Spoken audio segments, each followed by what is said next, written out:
Overall, we definitely had more failures than wins. This one is really underwhelming. Honestly, it has a lot of sections that I didn't ask for, and that's the heavy lifting for you. I think it's the best plugin that we've tested today. I had a completely different plan for this video. I wanted to show you 9 best AI Figma plugins that I've tested on my projects that can 10x your productivity. But unfortunately, those AI Figma plugins were not that great. So, before Figma releases the life-changing AI updates, let's see what's out there regarding the plugins and if there's anything we could use. Welcome to Design Hangout, a series where we talk all things design and all fails design. Wireframe Designer. It promises to transform the text prompt into a wireframe like this. For all the Copilot plugins today, we will use exactly the same prompt and we'll ask them to create a list view of tasks for a task management app, include task name, assignees, deadlines, status, and actions, add sort and filter buttons to the list, and sort the list by grouping tasks by status. And for comparison, here are the wireframe and a high-fidelity design that I, living and breathing designer, created all by myself. To the plugin, let's run it and put in our description.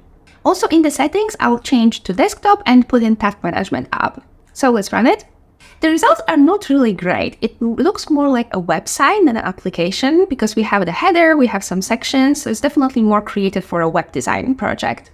Let's give it another try and put in a copy for a website for task management product.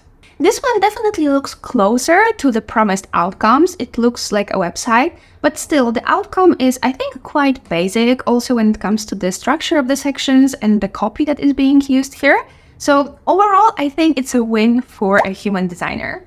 WireGen has a similar promise, so let's see how it compares. And honestly, I'm a little bit nervous after the results that we saw with the previous one. Let's run the plugin, switch to desktop, and let's paste our description. Hey, it's editing me. I've sped up the whole process around 1000% for you. It took around a minute to generate all that. The plugin generated a lot of text and a mockup on the side, and honestly speaking, I wish there was more focus on visual design and the plugin was running faster. I think the mockup is a good starting point, but honestly it has a lot of sections that I didn't ask for, so let's try to simplify the prompt and only talk about the list.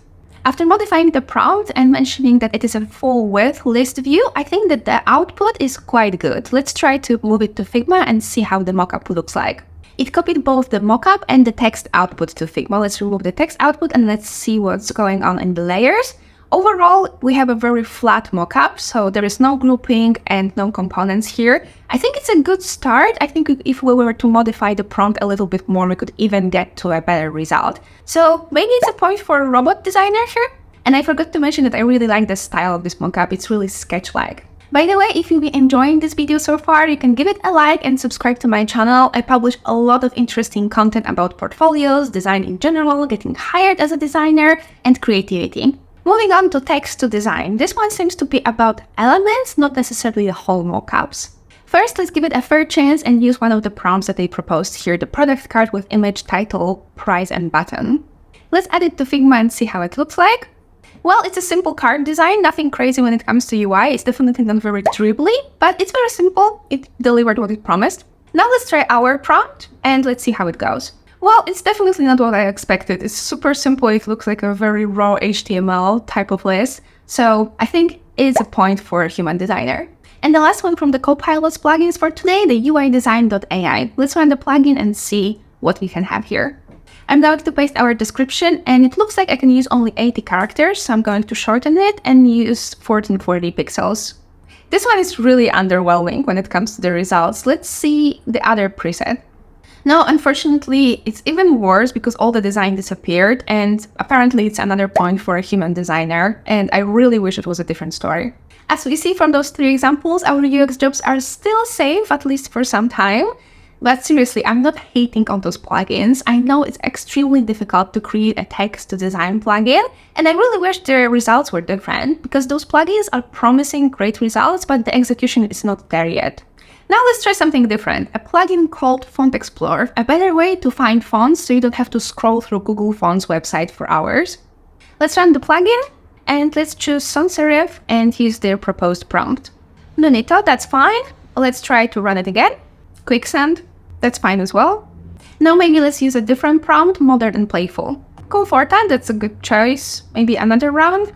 Rubik, that's also fine. So in general, the plugin works as expected, but unfortunately, it's not speeding up the process realistically because we need to go one by one through the fonts. It would be better if they were to propose, for example, 5 or 7 choices, maybe with matching fonts as well. So it would speed up the process effectively in comparison to just going through the website.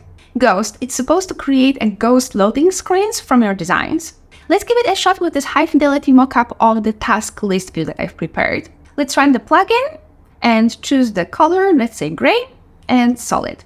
It didn't convert everything to gray, and also it takes every single element into consideration. I think we need to clean up the mockup a little bit to remove the elements that we don't want to introduce in the ghost loading state and rerun the plugin. I've simplified the mockup by removing some text that I don't want it to take into consideration. Let's choose gray and solid again. And now it worked way better, but honestly speaking, if I have to prepare mockups to this extent, it doesn't really speed up the process that much for me. Moving on to colors. ColorAI generates a color palette based on your description. The description of the plugin says something about sandy beaches and blue water as a description, so it makes me a little bit nervous that it could be more artsy than UX design-ish. Let's run the plugin, and I'll use the proposed prompt, a minimalistic palette with dark blue background and light blue foreground. The result is interesting and generated 3 palettes that are just slightly different from each other, but to actually test it, I'll need to put those colors to work in our high-fidelity design. So this is the final result. It definitely needs some adjustments, but as a starting point, this color palette wasn't bad. I wish the tool was a little bit more focused on the UX use case, meaning it would be generating background colors, text colors, primary, secondary, etc. But it's not a bad point for the beginning. And also, I think it would be great for generating palettes for the illustrations if you were to choose more colors. CubeGPT moves ChatGPT directly to Figma, so you can work on copy directly in there and don't have to go back and forth between the applications as we usually do. And because it's such a simple idea, I have a really good feeling about this one.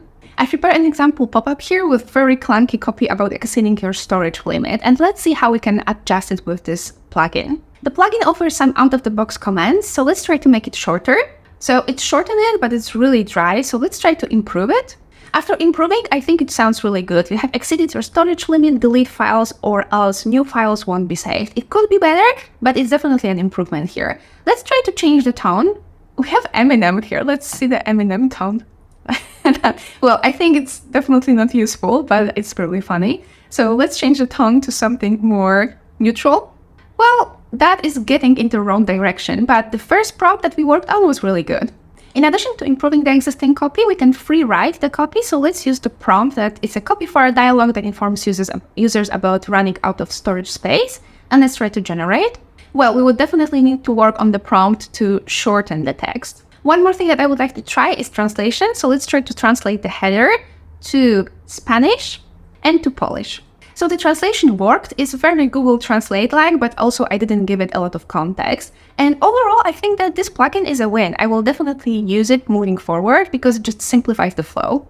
Now it's time for Magician. It has 3 plugins, Icon, Copy, and Image, and let's try out Icon for UX design. First, let's try Sort Ascending. And here I have the phosphor icon example that is with exactly the same name. Well, the results are not great. Let's say that this one is the closest to what we wanted. And let's give it another shot with a bullet list, very simple icon. I wouldn't use this icon in my designs, but let's check out the layers. So it's a vector layer, we can potentially edit it, so that's fine. I wish the results were better. It's personally not for me because of the style of the icons that it's generating and the complexity. Moving on to Attention Insight, it's a plugin that provides a heat map for your designs so you can see where your user's attention would go without performing the tests. I will use the same high-fidelity design that I've showed you before. Let's run the plugin. It seems we can choose between desktop, mobile, posters, etc. For desktop, we have landing, e-commerce. I think it's more creative for websites, but let's see how it goes with the application. So I will choose other websites. It generated the heat map. I think it's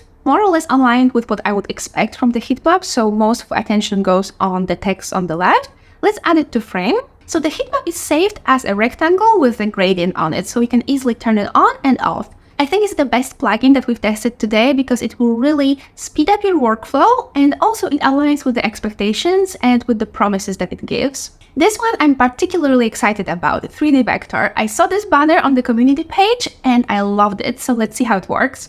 Let's try it with a simple shape first. It looks quite thin. Let me make it slightly bigger.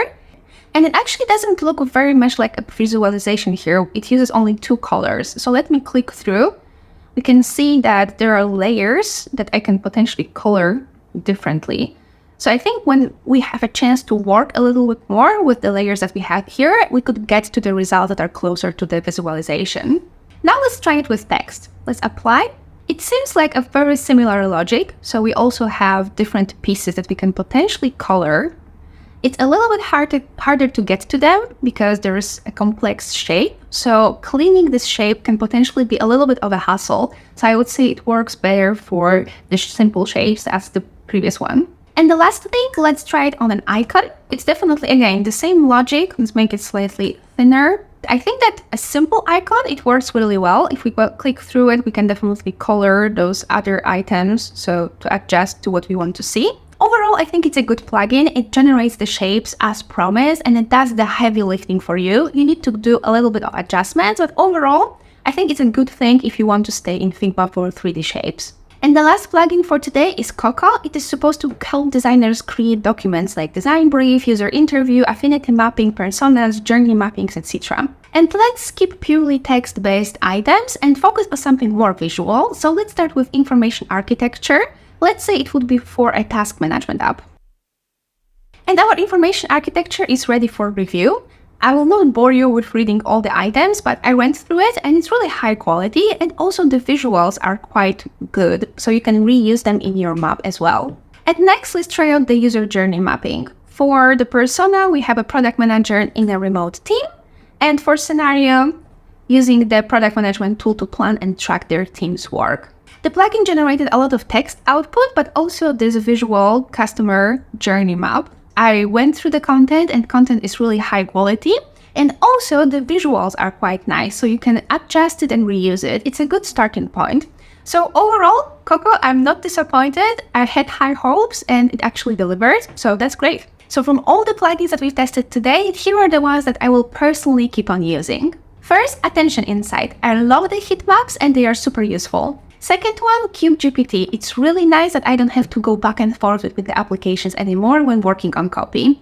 And the third one is 3D Vector. I think that after some exploration and adjustments, it makes the 3D shapes really accessible for Figma designers. Overall, we definitely had more failures than wins, but we found some gems. And for the next video, I would like to try some AI products for designers, not plugins, so maybe we will have more luck. Well, thank you for joining me for this design hangout. It was a pleasure as always. And in the comments, let me know about the AI plugins and AI products that you use for design and that you love. And subscribe if you want. Thank you for watching, and I'll see you soon.